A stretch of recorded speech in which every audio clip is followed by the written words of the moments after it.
So guys, the next thing we want to do is to start fetching our definition and passing it in our model so the user can see whatever definition they are looking for.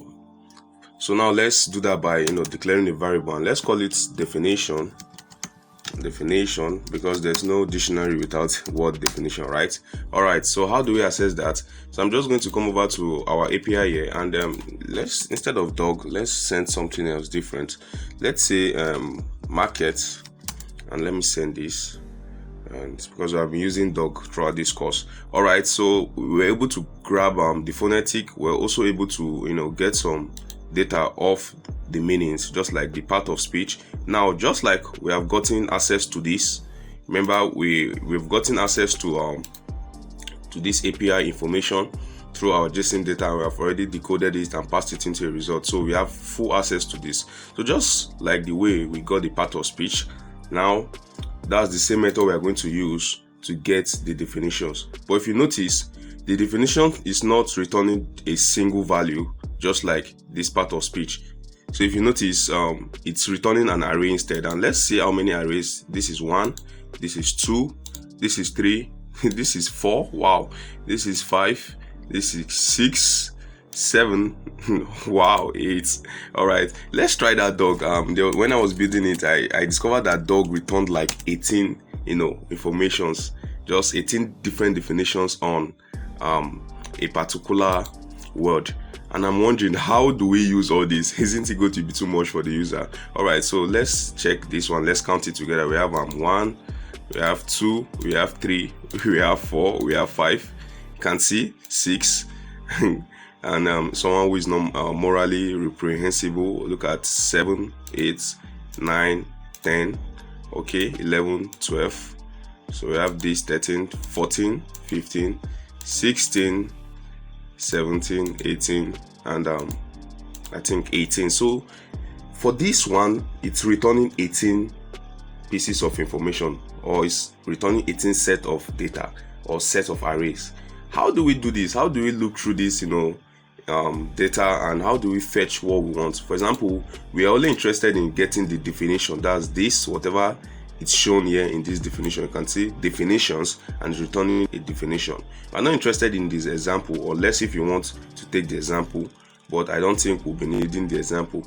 So guys, so this can be a challenge for us, but the perfect way to do this is to get this data and loop into it. But now we will not be needing 18 informations or 18 definition from this array. No, would not, because that would be too much. So what we're going to do is to slice this data into, like, let's say we'll just take like 4 data or 4 arrays out of this, and we'll use. So that's to say, anytime a user, let's say anytime a user searches a word in our dictionary, it should return him just 4 or 5 definitions of that word. So even if he's returning 20 from the API or 200 from the API, it's none of our business. We're just taking 5 data out of that. All right, let's see how we can do this. So first of all, let's get access to these data in these arrays. Now let's try and see if we can access all the information that is in this array, and let's do that. All right, so what I'm going to do next is to come over and say, okay, definition. Remember, we're able to get the part of speech, right? So all I need to do is just to copy this, yes, like this, and paste, Ctrl V, right? Then I'm going to come over here, and you can see this is part of speech, right? So instead of part of speech, this is just going to what? Definitions. So I'm going to copy the key and paste here and say definitions. All right, and now this has given us access, just this line of code, the results, the array index, and the meanings, the array index of that meanings, then the definition. That's giving us access to this entire array, so we can now access all this. So in an array, if you want to access all the data, all you need to do is just to loop through it. So I'm going to write a loop statement that's going to loop through all these arrays, and it's going to give us the result we want. So the first thing I want to do first of all is to limit the data, because I don't want a lot of information. I just want few set of information. Like I said, we just want 4 to 5 definitions from each word the user input. So let's say limit, and the function I'm going to use is called the array slice. So the array slice function, And let's see what the array slice function does. It takes 3 parameters, and when I hover my mouse around this, you see you can read the information about it. You can see array slice. It takes in the array, the offset value, and the length, and I'll show you what it means. So it's sliced. It's just like, you know, it slices the length. So guys, what I want to do now is to pass in the first parameter, which is the definition. So I'm just going to pass the definition, which is this variable here. I'm just going to pass in, and the next thing I want to do is this. I want to now pass in what do you call it, the offset value. And what is the offset value? It should start from 0, right? And now this 0 is nothing but the array index here. So you can see it's returning 18 pieces of data, right? Or it's returning 18 sets of data, or 18 set of arrays. And I told you about array index, right? And I told you that in array, the positional number or the positional index starts from 0. 0, 1, 2, 3, 4. That's the position it takes. So this is 0, right? So all I'm just trying to say, it should start from 0, and where should it end at? So this is what we're going to do. So when it pass in the offset value, then what value are we passing through in? Now we are passing in the length, right? Now what's that length? Let's say we want 5. Just give us 5 definition or 5, arrays out of this. So you can see it's slicing this array and it's giving us 5, right? Starting from 0. So if you want, we can say, okay, let it start from let's say this is going to be 0, 1, 2, 3, and 4. Let it start from 4, array with the position of 4, or array with the index of 4. We can say like that. But what if, because these definitions vary with the information from the API, you can see, like we searched that of market returned just 8 pieces of information, or it just returned 8 sets of arrays for us, and dog is returning more than 18, right? So you can see it varies. So we can have a word, let's say the user decides to search for something else, let's say goat, it can return just 2, right? So what if it returns just 2 information, meaning that what happens to the rest, it's not going to show, because we are starting from 4. But now when I start from 0, so definitely it must definitely return, even if it's 1 definition, it must return at least 1 definition, and that definition can be that 0, right? That definition will be array index of 0, so we can have an information or a data to display to the user. Alright guys, so what I'm going to do next is to come over here, and now since I've sliced this with this function and I've limited the data I want, you can see we passed in a length of 5 and starting from array index of 0. What I want to do is through this limit now. And how do I loop through? In PHP, to loop, it's very simple. So we just call the for each loop and say for each. So you can see if I just type in that, or I just click that, it's going to generate it for me. So I'm just going to click set. I'm just going to select this. All right, that's this limit, because we are looping through this limit.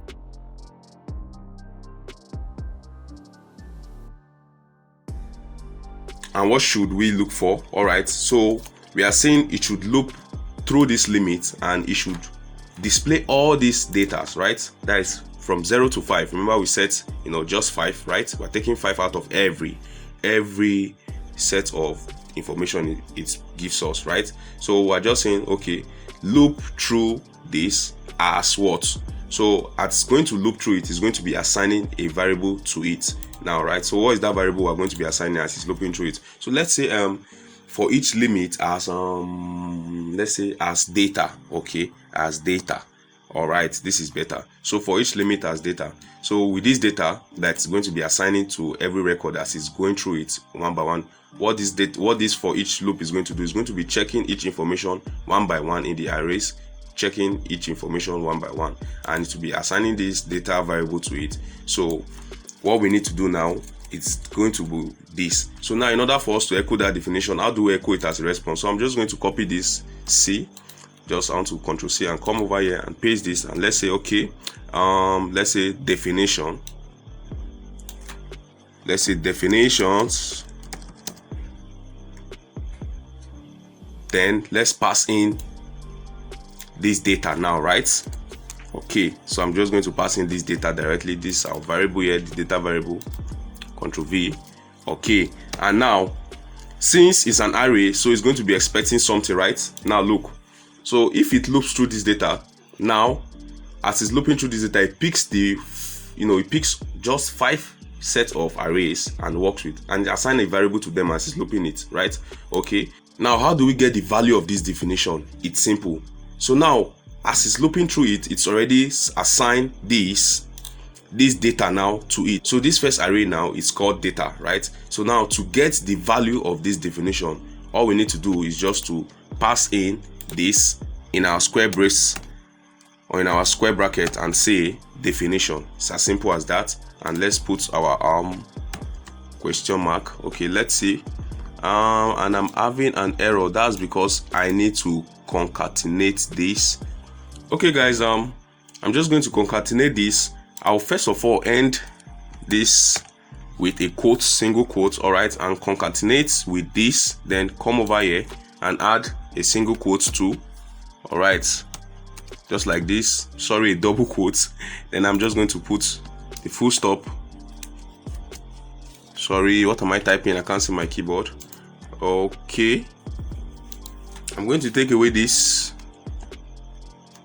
All right, and here we have it. Okay, so now what are we going to do? Let's test this out first and let's see what's going to happen.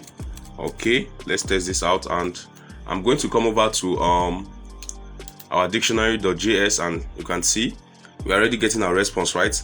And we are going to pass it through this. In our last series we covered that. So let's test this out and let's see what's going to happen. So I'm just going to come over here and type dog, and let's see. First of all, all right, so you can see we are having our definitions now, right? So definition, so a mammal, blah blah blah blah blah blah, definition, and we have a mammal, blah blah blah blah. Number 2, we have this second definition, third definition, 4 and 5th definition. You can see, isn't this nice? This is so cool right now. All right guys, so let's just do a little bit of formatting to this, and let's see what we can do to actually enhance this. All right, let's see. Now let's not return an h4, instead let's return h5 tag. And what we're going to do next is to actually, okay, we want to add like a counter to it, so we can know, okay, definition 1, definition 2, definition 3, definition 4, definition 5, something like that, so it will look more interactive for the user instead of just saying definition. So now let's refresh this, and I'm going to tap, let's try goat. Let's see goat, and I'm going to make a search. So this is it. So we have h5 now. You can see the styling is different now. We have h5. So we have the first definition, second definition, third, fourth, and the 5th. Wow, this is so nice. We also have the part of speech. We also have the inscription, and I hope you know that it's coming from this array, right? Remember, we looped through this, we assigned a variable while looping through it, and we're able to extract the information from the sub arrays. Simple as that. And remember, it's returning lots of data for us, but we just limited it by using the array slice function to just get only 5 length out of this. All right guys, so now let's close this, and now we don't want save changes. No, we are not saving any changes. So let's edit this. Let's say, instead of save changes, in fact, let's take away this button, or take away this and change this to close. All right, let's see how we can do that. So I'm just going to come over to our index.php, and let's search for our modal again. Okay, let's search for our modal, and you can see we have save changes, right? So we don't need this button. So instead, what we're going to do is to take this button.primary class and paste it over here, because I actually like that color, and I'm just going to take away the save changes button. So we're not saving any changes. Yeah, and Ctrl S. All right, so now let's head back to our, and let's refresh. Okay, now let's type markets and enter. Nice. Okay, so now we don't have that save changes button, and it's returning it. So now how do we initialize a counter, such that when we get the first data, we'll say definition 1. When we get the second data, we'll say definition 2, definition 3, 4, and 5. How do we do that? So let's close this now, and let's come over here, and now this is how we're going to do that. Very simple. First of all, we're going to initialize a counter, process.php. I keep forgetting. We're going to initialize a counter variable, and say counter, and let's say counter, let's set it to 1, right? Counter is equals to what? 1. So that's going to be the default value. Then the next thing we're going to do is to come over here and as this loop is running, it will be incrementing the variable. So now let's say counter, and let's say counter plus plus. Where's my plus? All right. So as this loop keeps running, it keeps what? Incrementing the variable. Now, so how do we show this now? First of all, let's test this out and let's see what's going to happen. If we don't echo it out, nothing is going to happen, right? So now let's see if we can echo this out. And then first of all, I would like to concatenate this counter, right? Or instead of concatenating it, you know why? It's returning a double. We use a double quote, right? So all we need to do is just to pass this counter, right, directly into this double quote, and it's going to echo directly. Now let's do that. So now let's say counter, and let's see. Okay, let's see what's going to happen here now. Let's see the magic. Okay, so now let's type dog. I like that. I like to use that word. And nice, this is it. So we're having definition 1, our column, and that's not what we want, right? Now let's see if we can fix that. So we have the 1, 2, 3, 4, and 5. Now let's fix that. Let's make sure we put that well. All right, so we are going to put it just before the column and not after the column. Yeah, just like this. Okay, yeah, and let's give some space. In fact, let's just give some space here and Ctrl S. As simple as that, right? Okay, guys, so let's try that now, and let's refresh. Okay, and let's say dog again, and let's make that search. Perfect. So this is what we want. So we have definition 1, a mammal, blah blah blah. So if you want, we can also add we can also play with this what do you call it? We can also play with this API. You can see we can also be returning the example too, as much as we want. If we want to also pass the example, we can also pass the example. And let's see. So now what happens when there's no example? Then we can also create a condition that says, okay, if the example is not set, then what should happen? It should not display it, right? Okay, so we can do that, but this dictionary web app is only limited to the definitions, the part of speech, and the few informations we'll be working with. There are a lot of things to work with, and if you actually want us to work on them, from this API in future series, please do let me know, and I'll be so glad to make more videos on it. But for now, I want to be stopping here, and stopping here in the sense that we are still going to be doing other things, other cool stuff by enhancing our dictionary. But for now, in terms of getting data from this dictionary, this is where we're going to stop, because the main purpose is just to teach you guys how to work with an API, how to get information from API like this. So it's now left for you to practice what you've just learned, and dig deeper into it, learn more, try and see if you can get more information from these arrays, just like I did, and challenge yourself, and before you know, you are going to grab the whole concept. All right, guys, so first of all, this is so cool. Like, I think we deserve a round of applause, right? Yeah, we do.